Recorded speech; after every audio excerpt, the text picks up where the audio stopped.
Ada kelambu pula ya. Ada kelambu. Tak nampak Kaabah dah ya. Kaabah dah tak nampak ya. Dia nampak kelambu Kaabah ya. Betul-betul ya. Nah, jadi makam Ibrahim itulah asalnya. Wa man dakhalahu kana aminah. Barang siapa yang masuk dalam masjid ni maka selamat. Sebab itulah ketika pembukaan kota Mekah, ketika Nabi ya, kita tahu tuan-tuan, pada masa itu Abu Sufyan baru je masuk Islam. Abu Sufyan ni kan pak mentua Nabi. Dia ni sebenarnya malu Allah dengan Nabi. Sebab dulu dia memang hentam Islam cukup-cukup. Tapi bila anak dia kahwin dengan Rasulullah, dia jadi tak upaya lah tuan-tuan ya. Jadi tak upaya sebab Rasulullah tu jadi menantu dia. Takkan dia nak berlawan dengan Nabi. Tapi dia nak mengaku sebagai Muslim, dia ada ego dia ya. Tapi akhirnya dia masuk Islam juga. Kita kata dia bersama dengan isterinya Hindun ya. Asalnya mereka ni memang benci dengan Islam. Tapi akhirnya begitulah ya, mereka dibukakan pintu hati oleh Allah. Sebab itu tuan-tuan, kita ada kawan non-Muslim, jiran-jiran kita non-Muslim, kita doakan dia ya, ya Allah berilah hidayah. Boleh tuan-tuan. Terutamanya kalau non-Muslim itu pemimpin kita. Kita duduk di pejabat, bos kita, CEO kita non-Muslim ya, atau kawan apa kita panggil, kawan kongsi kita, partner kita dalam perniagaan ya, kita doakan dia, Allahumma hdi ya, ya Allah beri hidayahlah kepada jiran aku ni ya. Sebab kita tengok dia ni baik, orang baik, arak pun tak minum ya, kita tengok judi pun tak main ya, apa ni, khinzir pun tak makan. Kita kata dia ni kalau masuk Islam, Allahu Akbar, bagus ni ya. Jadi kita doakan dia. Sebab Nabi pernah mendoakan Abu Jahal, tuan-tuan. Abu Jahal Nabi pernah doakan, betul tak? Nabi pernah doakan Abu Jahal. Jiran kita taklah sejahat Abu Jahal ya. Jadi tuan-tuan ya, kalau Nabi boleh doakan Abu Jahal supaya memeluk Islam, apatah lagi kita dengan jiran atau kawan-kawan kita, tuan-tuan. Boleh, tak ada masalah. Jadi isu mendoakan hidayah kepada orang bukan Islam itu sunat ya, menjadi sunat Nabi. Tetapi kita tak boleh doakan rahmat, tak boleh ya. Dia bersin ya, dia sebut alhamdulillah sebab dia dah biasa dah ya, dengan kawan-kawan dia kita panggil orang Cina di Kelantan biasa ya, duduk di Kuala Kerai ke, duduk di Gomusang ke, kawan-kawan dia semua Muslim ya, dia dah biasa dah. Bila bersin dia tak sebut excuse me ya, dia akan sebut alhamdulillah ya. Jadi akhirnya bila dia sebut alhamdulillah, boleh tak kita doakan dia yarhamukallah? Jawapannya tak boleh. Sebab rahmat hanya untuk orang beriman saja. Tapi kalau bagi hidayah boleh ya. Kalau dia alhamdulillah dia sebut, kita sebut ya, yahdikumullah boleh. Mudah-mudahan Allah memberi hidayah kepada kamu. Tapi jangan doa yarhamukallah, tak boleh ya. Jangan doa Allah beri rahmat tapi Allah bagi hidayah ya. Itu tidak ada masalah ya. Ada isu dulu di Pulau Pinang kalau tuan-tuan ingat ya. Jadi kalau tanya fatwa adakah, tapi isu itu senyap kan. Sebab apa? Sebab memang ya, termasuk daripada perbuatan Nabi mendoakan ya pemimpin-pemimpin yang bukan Islam, termasuklah orang Taif ya. Nabi kena lontar dengan batu, nanti kita akan baca nanti ya. Tapi Nabi doakan mereka. Cuba tuan-tuan bayang ya, bagaimana rahmatnya Nabi. Kemudian pengurus Kaabah selepas anak Nabi Ismail ialah kabilah Jurhum. Jurhum adalah satu kabilah daripada Yaman ya. Tapi mereka ni tuan-tuan dah pergi ke utara, sebab Yaman duduk di selatan ya. Nanti kita dah tunjuk itu ya. Yaman ini bila berlaku banjir besar berlaku juga ya, sebab empangan Ma'rib ni roboh ya. Tuan-tuan yang pernah ziarah ke Yaman mungkin akan dibawa ke satu tempat ya, bekas empangan yang besar yang telah roboh ya. Ini pada zaman kerajaan Sabak, tuan-tuan ya. Sabak, kerajaan Sabak, bukan Sabak berenang ni ya. Kerajaan Sabak ni dalam Al-Quran surah 34 ya. Tuan-tuan mungkin pernah dengar Ratu Balqis ya, Balqis ya, itu zaman Nabi Sulaiman alaihissalam ya. Kerajaan Sabak tu kerajaan Yaman yang sangat besar ya. Tetapi akhirnya mereka ni diberi musibah oleh Allah kerana mereka menyangka bahawasanya tanah-tanah mereka ni subur ya, kerana usaha mereka, bukan kerana anugerah daripada Allah Subhanahu Wa Taala ya. Okey, seterusnya Jurhum datang daripada sana ya. Apabila mereka melampaui batas dan melakukan kezaliman, kabilah Khuza'ah telah mengalahkan ya, dan mengusir mereka. Jadi mereka dikalahkan oleh Khuza'ah. Dalam jangka masa tertentu kabilah Khuza'ah menguasai Kaabah ya. Ceritanya tuan-tuan, apabila Khuza'ah yang kuasai Kaabah, orang Jurhum dia tutupnya Telaga Zamzam ya. Telaga Zamzam ditutup dan Telaga Zamzam tidak ditemui di mana Ya, sebab tu beratus tahun Telaga Zamzam ni hilang daripada umat manusia pada masa tu. Jadi orang pergi haji pada masa tu tak dapat minum Zamzam. Ya, sebab Telaga Zamzam telah disembunyikan oleh golongan jurus. Siapakah yang telah menemui semula Telaga Zamzam? Jawapannya ialah Datuk Nabi Abdul Muttalib. Ya, dia dapat melalui mimpi yang baik. Sebab itulah dia dianggap sebagai seorang beragama Hanif. Ya, dia bukan seorang penyembah berhala, musyrik bukan. Ya. Jadi apa lagi seterusnya? Ya, menjadi tempat yang aman ini kerana kabilah Arab, ya, yang lain, ya, merasa takut dengan kabilah Quraisy. Apabila mereka berlindung di Mekah, maka Mekah akan berperanan sebagai kubu. Ya, ni apa ini seperti mana disebut dalam surah Al-Ankabut ayat 67. Auzubillahi minasyaitonir rajim. Awalam yarau anna ja'alna haraman aminan wa yutakhattafun nasu min hawlihim. Ya. Dan tidakkah mereka melihat dan memerhati bahawa kami, yakni Allah, telah menjadikan Mekah itu sebagai haraman. Haram maknanya tanah suci. Tanah haram ni maknanya tanah suci. Tak boleh buat benda-benda yang tak elok. Tak boleh bawa batu daripada tanah haram keluar, tak boleh, ya. Sebab tu selipar kita nak balik pun, selipar ataupun kasut kita, biasa kita akan make sure dia tidak ada batu di situ, ya. Kita kena hantar balik, ya. Kalau ada tuan-tuan yang buat koleksi ke apa pula, ya, letak dalam akuarium ke apa, kita pun kena pulangkan balik, ya. Sebab tanah haram, benda di tanah haram tak boleh bawa masuk tanah halal. Benda tanah halal tak boleh bawa masuk, tak boleh bawa masuk ke tanah haram. Dia begitu, ya. Tanah haram tak boleh bawa keluar, ya. Tanah halal kita boleh, kita tak boleh bawa masuk dalam tanah haram. Sebab itu bila kita buat haji, kita tidak dibenarkan kutip batu di Arafah, ya. Ada orang kutip batu di Arafah? Tak ada, ya. Kita kutip batu di Muzdalifah.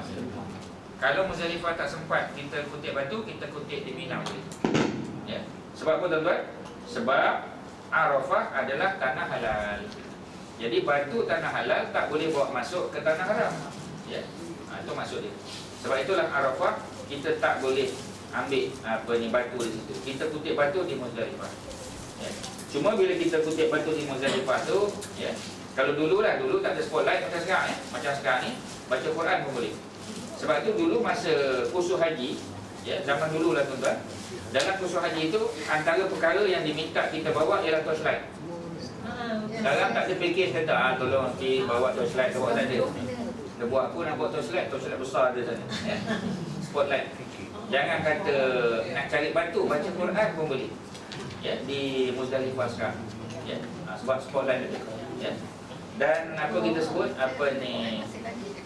kalau dulu dia bagi tahu, kan, ya, bila buat torchlight tu, ya, kemudian bila batu yang kita kutip tu kita pastikan pecah-pecahkan dulu, ya. Sebab kawasan Muzdalifah ni adalah kawasan pemeliharaan kambing, ya. Di luar Muzdalifah. Jadi kita bicik-bicik dulu. Takut nanti yang kita ambil bukan baju. Baja, ya, apalah baja tak sah, tuan-tuan. Ya. Dan makjud betul lah tu, ya. Jadi itu cerita Muzdalifah, ya. Cerita Muzdalifah, ya. Muzdalifah ni bandar satu hari jugalah, ya. Satu malam, satu hari, satu malam, ya. Kemudian Mina bandar 4 hari, ya. Sebenarnya 4 hari, ya. Bukan 3, ya, 4 hari. Okey, itu cerita ni, ya. Nanti kalau masuk musim haji kita boleh cerita lah, boleh tunjuk slide haji pula, ya. Itu mungkin ada gambar-gambar yang menarik, ya, yang boleh kita kongsi, ya, tuan-tuan. Jadi habislah kita di situ, ya. Wa yutakhattafun nasu min hawlihim, serta orang ramai yang tinggal di sekeliling mereka sekitar Mekah sentiasa diculik. Maknanya memanglah, ya. Ini cerita, kita kata orang Mekah ni, tuan-tuan, ya, dianggap sebagai orang kaya, ya. Mereka ni peniaga dan mereka ni disukai oleh orang-orang luar, ya. Sebab mereka dianggap orang-orang terpilih, sebab mereka yang diamanahkan untuk menjaga Kaabah. Sebab tu orang suka, ya, orang suka culik, ya, orang Mekah ni zaman dulu lah, ya. Culik untuk jadikan menantu ke, ya. Sebab dia orang mulia, ya, dia orang mulia. Macam kita lah tengok, ya, kita kata budak-budak sekolah pondok ke apa tu, baik boleh jadi menantu, kita kata, ya, kita pun culik dia, ya. Culik maksudnya kita pinang dia lah, ya.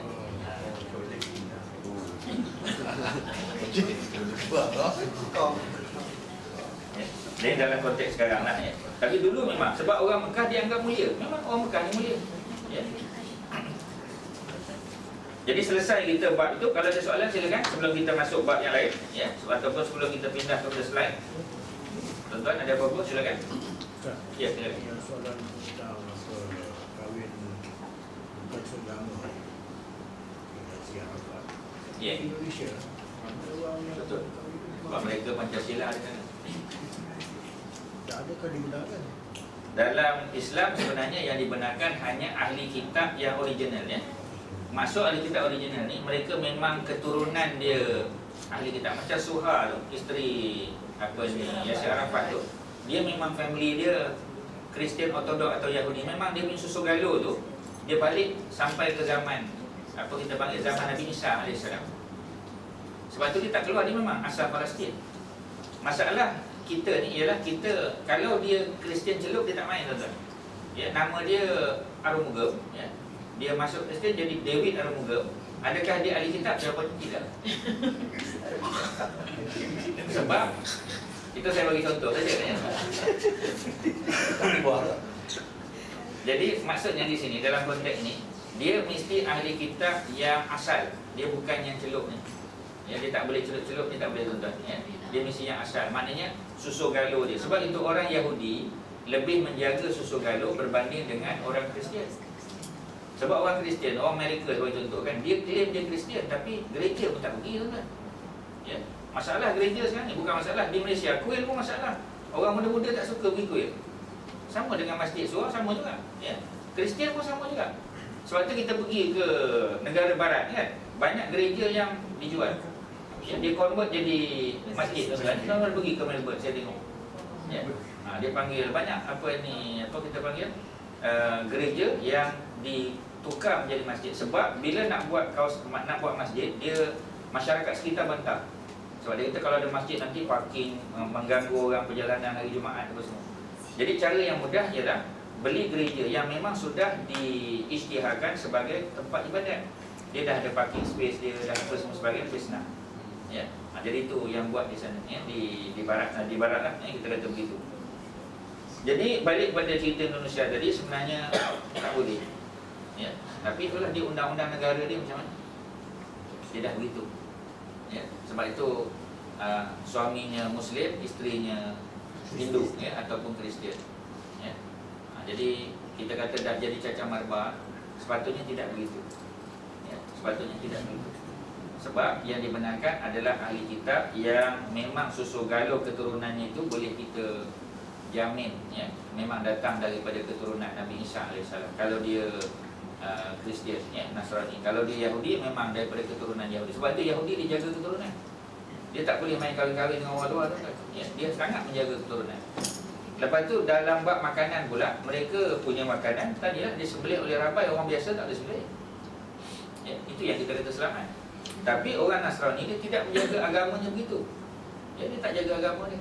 Jadi sebab itu lebih selamat kita kata kita makan, ya, makanan yang daripada apa ni, orang Yahudi berbanding dengan Kristian tadi. Itu kalau saya boleh respon, ya. Mana tu cacah marba lah, di sana tu tak boleh sebenarnya. Ya, ya, ada soalan lain silakan. Biasa pergi sana, ya. Biasa pergi.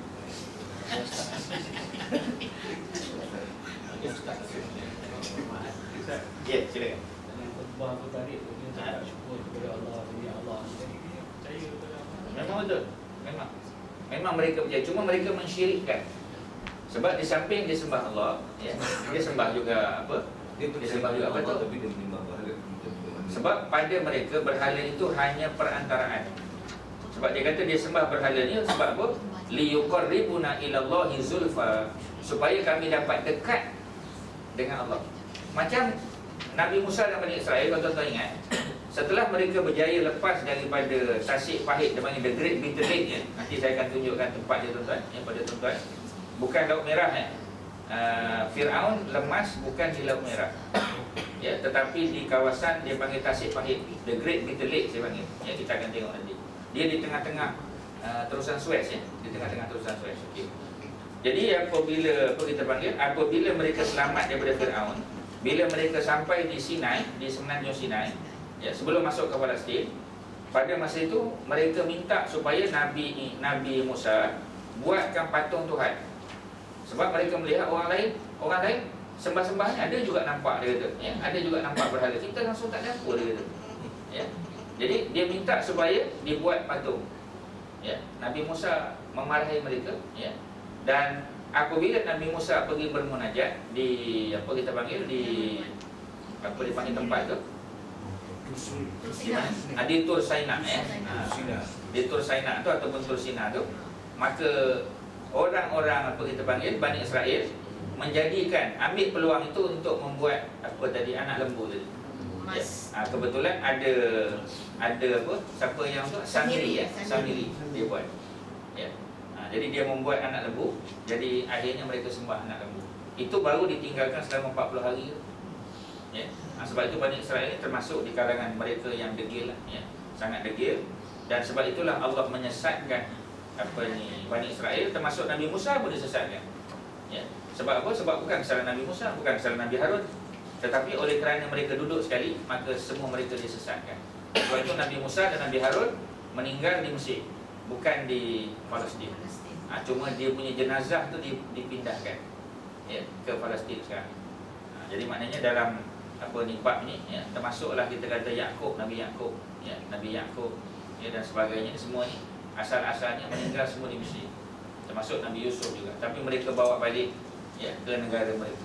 Itu apa ni yang telah dilakukan oleh mereka lah, ya.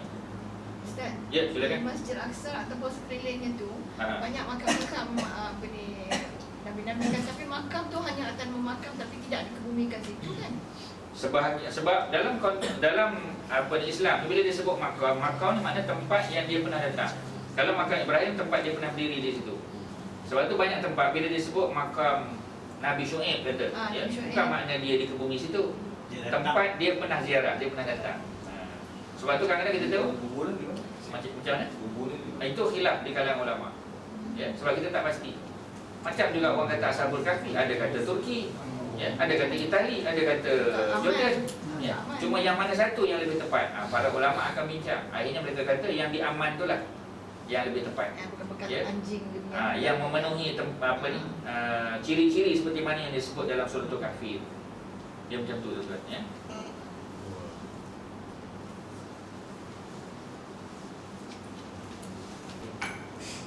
Okey.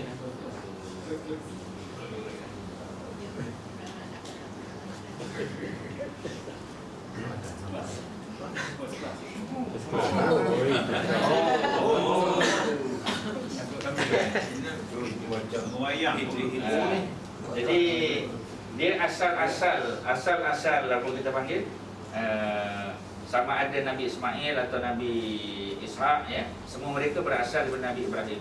Nabi Ibrahim bukan Yahudi, ya. Nabi Ibrahim, orang Yahudi kata Ibrahim ni Yahudi. Orang Nasrani kata tak, dia kata Ibrahim ni Nasrani.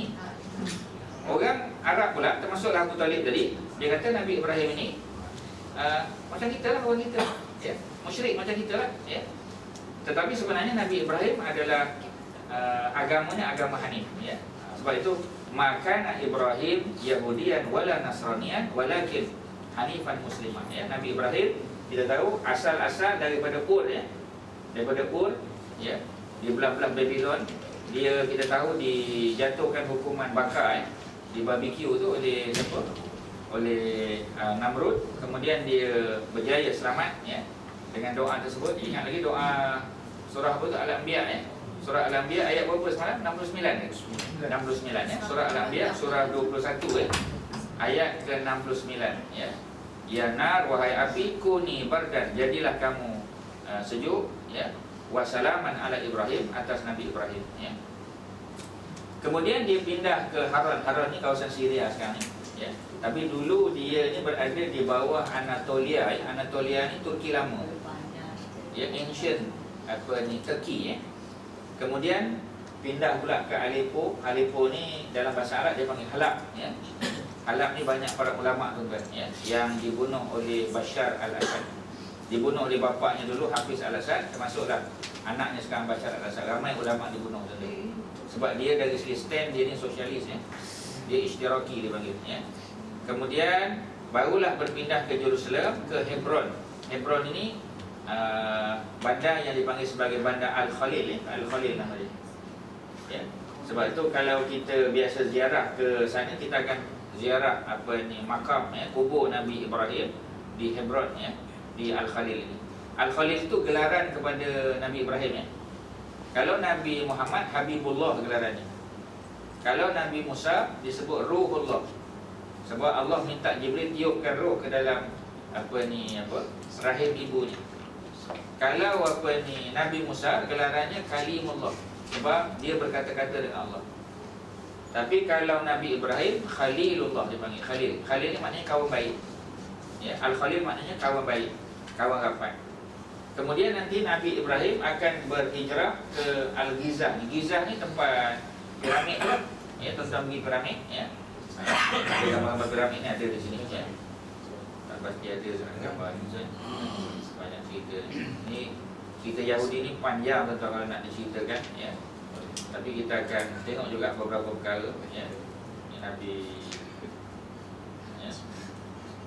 okey, itu gambar yang sangat paling jelas ini Sphinx tuan-tuan Sphinx ni dipanggil sebagai Abul Haul Abul Haul ini kepalanya singa, kepalanya manusia, badannya singa gabungan ni antara Tuhan mereka. Itu di belakang itu ialah bukan piramid yang paling besar piramid Khufu Khafrah, tak salah saya nama dia Jadi di Gizah Gizah ini sebenarnya bukan dalam Kahirah dia bukan Kairo dia di sebelah Kairo, selama menjatuh ini peta zaman lama ada tak gambar lain. Ini zaman Nabi Yusuf Bani Israel dulu okey, itu dia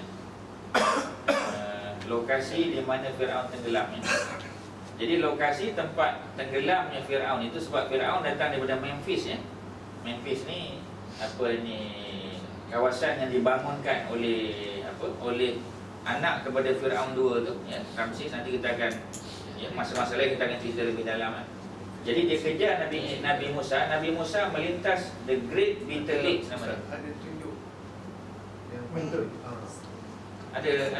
Ada laser. ada pointer aku nak ambil tadi.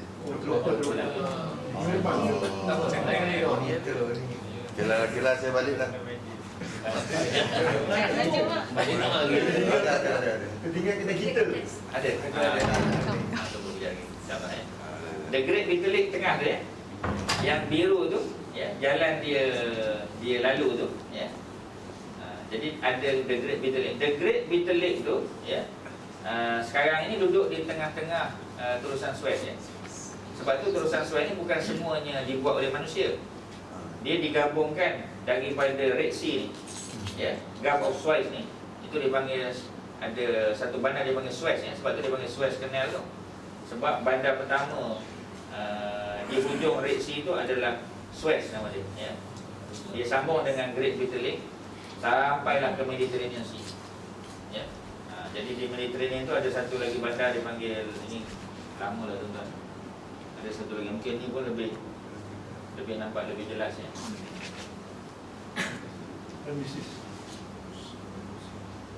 Jadi Heliopolis ni nama lama bagi bagi Kairo bagi bandar lama di Mesir. Sebenarnya tengah-tengah ni di sini sebelah kiri. Jadi bukan di Laut Merah, sebab Laut Merah di bawah. Laut Merah tu jauh di bawah. Sebab itu bukannya Laut Merah. Tapi memang ada kajian ni ditemui bangkai roda kereta kuda ni ditemui di Laut Merah, tapi kita nak sebut bukan semesti bila jumpa dia punya roda kereta kuda ni maknanya itu milik kepada tentera Firaun jadi mereka cuba mengaitkan kononnya tempat tenggelam ni kajian orang baratnya. Dia kata tempat itu adalah di situlah tapi sebenarnya bukan di situ sebab apa kita panggil kawasan tersebut bukan macam tu sebenarnya kawasan tersebut macam tu okey, jadi bukan di bawah di atas. Kemudian apa kita nak sebut mereka juga akhirnya pergi menuju ke sana ke sebelah tu dia panggil sebagai padang teh tu. Padang teh tu bukan makna tempat apa kita panggil macam Cameron Highland tidak ya, sebab ni kawasan apa dia sebut ya, padang pasir ya. Tih itu dalam bahasa Arab mana kesesatan. Yang apa ni ditelik ke apa buktinya saatnya kaitan Itu kajian Maurice Bucaille, seorang doktor pakar bedah daripada Perancis, sebab dia diamanahkan oleh apa ni, oleh kerajaan Mesir ya, dan juga oleh Al-Malik siapa tu? Al-Malik Faisal ya, Al-Malik Faisal untuk buat postmortem kepada beberapa mumia, tak jumpa. Yang ditemui di, dia panggil Valley of the King. Valley of the King ni di selatan Mesir ya. Sebenarnya Fir'aun ni bila dia tenggelam, dia diselamatkan. Dia tenggelam tapi mayatnya terapung, dibawa oleh tentera dia yang hidup, kemudian dimumiakan dan disimpan di satu kawasan di selatan Mesir namanya Valley of the King dia panggil ya. Jadi kalau apa kita panggil, tuan-tuan tengok mumia punya apa kita panggil ya, apa cerita ni, filem-filem je lah ya. Kalau apa kita panggil ya, National Geography dan apa tu ada ya, tunjuk beberapa History Channel. Sorry ya, History Channel ada tunjuk banyak ya. Mungkin tuan-tuan pernah dengar siapa tu ya, nama dia tak ingat ya. Firaun kecil yang dibunuh tu ya. Apa ke nama? Masa kecil-kecil dia dibunuh. Apa ke namanya tak ingat. Ya. Kalau tuan-tuan yang minat sejarah lah ya. yang Tutan Namanya Tutankhamun. Ya, dia panggil King Tut dia panggil ya. King Tut. Ya. King Tut ni dibunuh sewaktu kecil. Sebab King Tut ni dianggap apa ni, sudah mula dekat dengan kepahaman tauhid. Sebab dia percaya pada Tuhan yang satu. Jadi masa dia kecil dia dibunuh. Kalau tuan-tuan pergi ke Museum Mesir, Cairo Museum tuan-tuan, yang dikawal oleh tentera Mesir ya, ketika berlakunya rusuhan tu, dia kawal tu. Sebab apa? Sebab semua Firaun-Firaun duduk dalam tu. Khazanah-khazanah Tutankhamun ni duduk di situ tuan-tuan ya. Satu tempat besar di tingkat 2 tu ya, semua letak Tutankhamun. Dan Tutankhamun ni bila dia mati ya, dia the Great Bitter Lake tu ya. Jadi maknanya mereka daripada Goshen. Goshen ni adalah kawasan yang telah dihadiahkan oleh Raja Mesir kepada Nabi Yusuf. Sebab Nabi Yusuf kan membantu membebaskan Mesir daripada belenggu kemarau panjang 7 tahun tu ya. Kan raja mimpi ya, 7 ekor lembu kurus makan 7 ekor lembu gemuk kan. Itu dalam surah Yusuf tuan-tuan.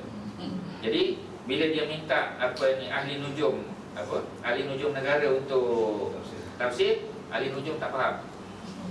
Akhirnya 2 orang pelayan raja ya bagi tahu, sebab pelayan raja ni pernah duduk dengan Nabi Yusuf dalam penjara ya, dia punya apa kita panggil cellmate dia. Maka kata pelayan ini, ada seorang di dalam dalam penjara yang boleh mentadbir mimpi, yang pandai mentadbir mimpi. Akhirnya dibawa Nabi Yusuf mentadbirkan mimpi itu, bahawasanya negara Mesir akan menghadapi 7 tahun kemarau. Setelah 7 tahun kita panggil ya, subuh 7 tahun subuh. Jadi masa 7 tahun subuh tu simpanlah bahan-bahan makanan ni untuk digunakan pada 7 tahun kemarau nanti ya. Pada masa kemarau itulah adik-beradik Nabi Yusuf datang ke Mesir. Sebab Mesir ada makanan, sedangkan Palestin ya, Palestin tak ada makanan. Mereka datang pergi ke Heliopolis ya, ke Memphis, minta bantuan ya. Nabi Yusuf mengenali abang-abangnya, abang dia tak kenal dia ya. Jadi akhirnya oleh kerana dia dah rindu dengan Bunyamin adik dia, maka sengaja dia meletakkan timbangan tu. Ingat tak Aziz Sattar pergi suruh isteri dia pinjam jumpa tu kan, daripada siapa? Daripada Samsudin kan, Kasim Baba ya.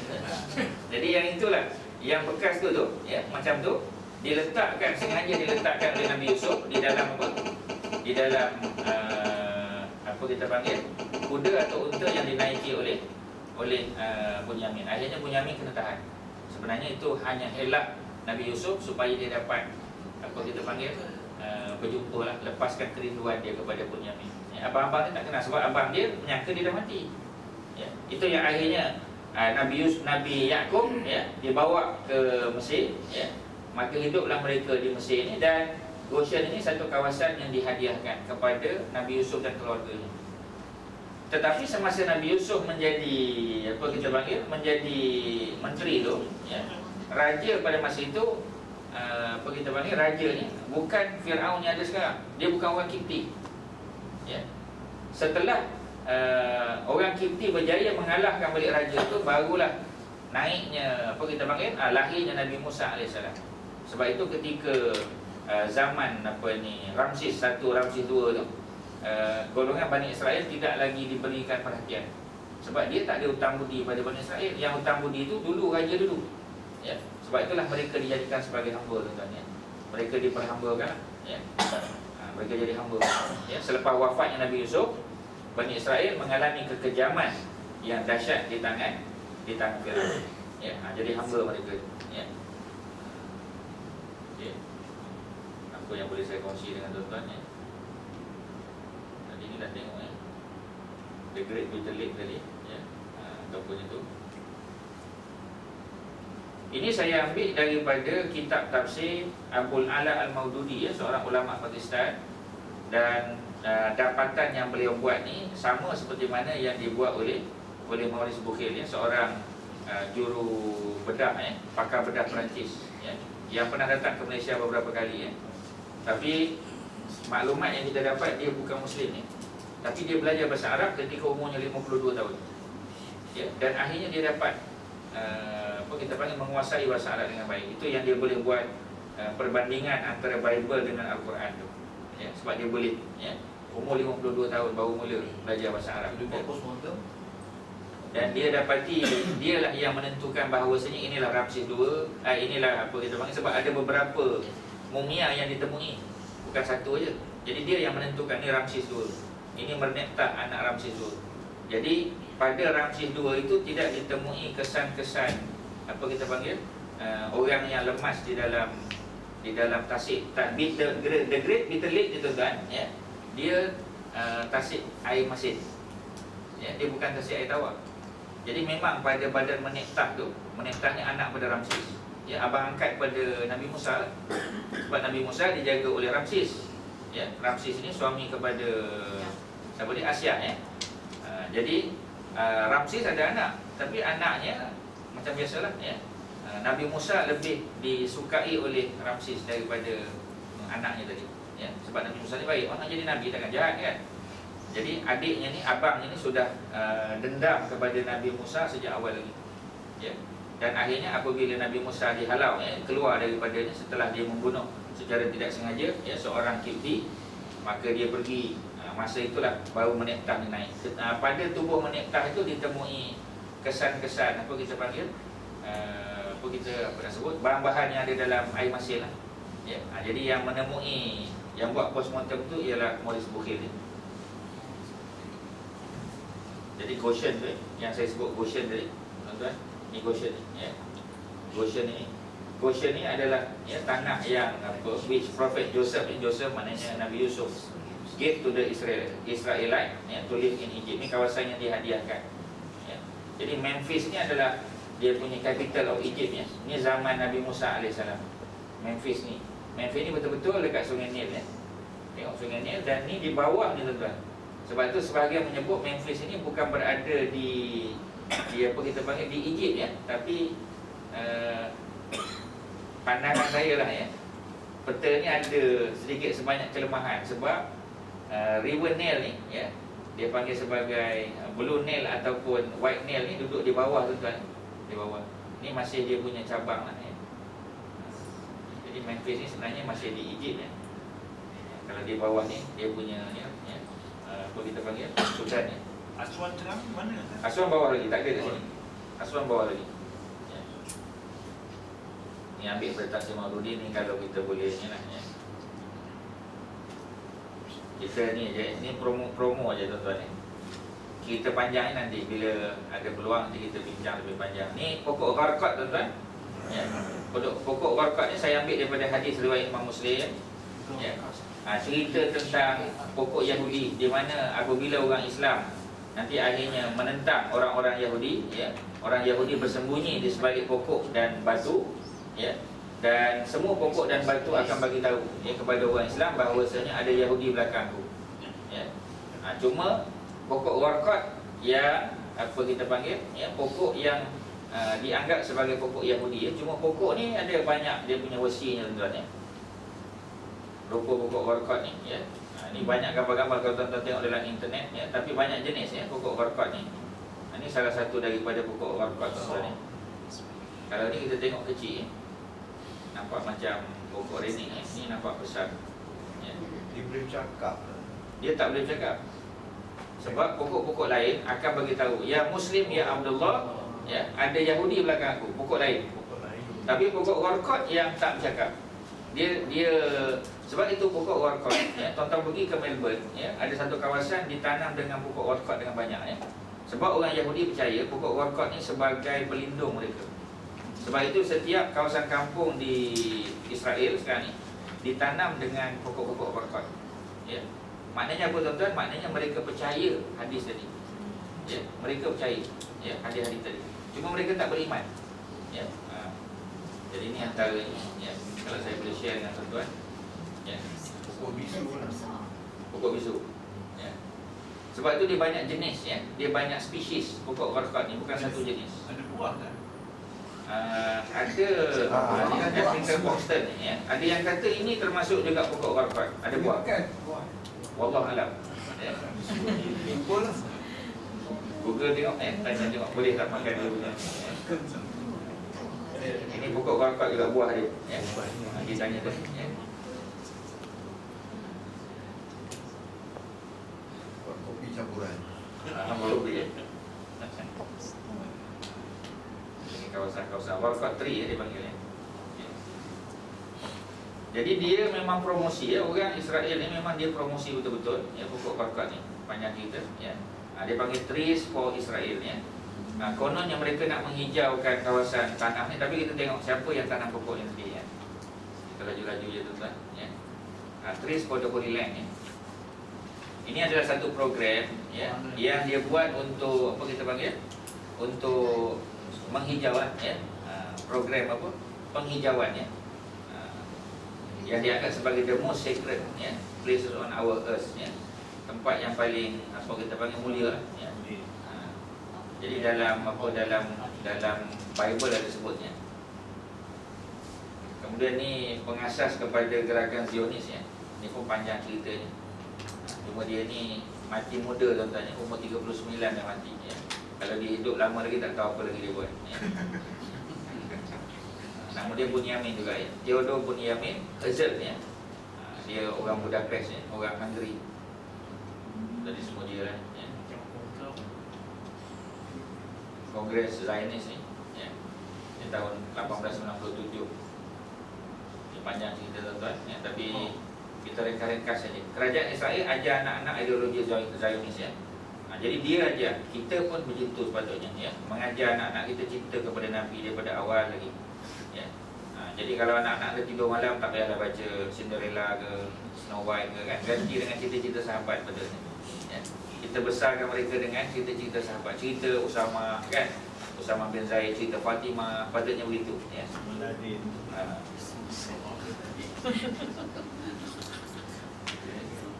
Ini penanaman pokok warqat, ya. Dia panggil cypress, ya. Cypress tree. Ini antara yang ditanam oleh Theodore tadi, ya, Herzl tadi, ya.